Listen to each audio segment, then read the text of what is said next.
વલસાડ જિલ્લામાં વીજ વિભાગે આજથી સ્માર્ટ મીટર લગાવવાની શરૂઆત કરી છે।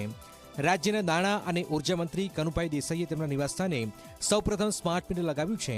લોકોને સ્માર્ટ મીટર લગાવવા માટે ઉર્જા મંત્રીએ લોકોને પ્રેરણા આપી છે। સ્માર્ટ મીટર વિશેની લોકોની ધારણાઓ દૂર કરવા માટે પણ સમજ આપવામાં આવી છે અને ફાયદા પણ જણાવાયા હતા। ડીજીવીસીએલના એમડી યોગેશ ચૌધરીએ પણ લોકોને સ્માર્ટ મીટર લગતી ખોટી ધારણાઓ અને માન્યતાઓથી દૂર રહી આ અભિયાનમાં જોડાઈ સ્વૈચ્છિક રીતે પોતાના ત્યાં સ્માર્ટ મીટર લગાવવાની પણ અપીલ કરી હતી।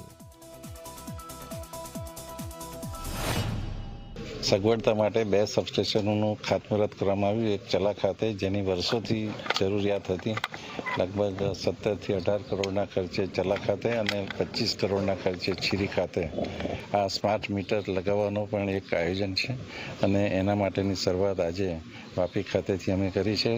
ઘણા ઘરોમાં સ્માર્ટ મીટરો લાગી ગયા છે અને આજે વાપી ઇન્ડસ્ટ્રીયલ એસ્ટેટના રહેણાંક વિસ્તારમાં તેમજ આજુબાજુના ગામડાઓ વધુ ઝડપથી સ્માર્ટ મીટર લગાવવામાં આવશે। કન્ઝ્યુમરને ના મીટરની કોઈ અલગથી કોસ્ટ આપવાની, ના તમારા બિલમાં મીટરની કોઈ કોસ્ટ ઉમેરવાની છે। કન્ઝ્યુમર માટે મીટર બિલકુલ ફ્રી છે અને જે પેમેન્ટની સાયકલ છે એ પણ પોસ્ટપેડ મોડમાં બિલ આવશે, એપ્લિકેશન પર ઉપર પણ બિલ આવશે અને શરૂઆતમાં અમે ફિઝિકલ બિલ પણ આપવાના છે અને પછી તમે જ્યારે પણ ઈચ્છા હોય તો એપ્લિકેશનમાં બિલ ડાઉનલોડ પણ કરી શકો છો।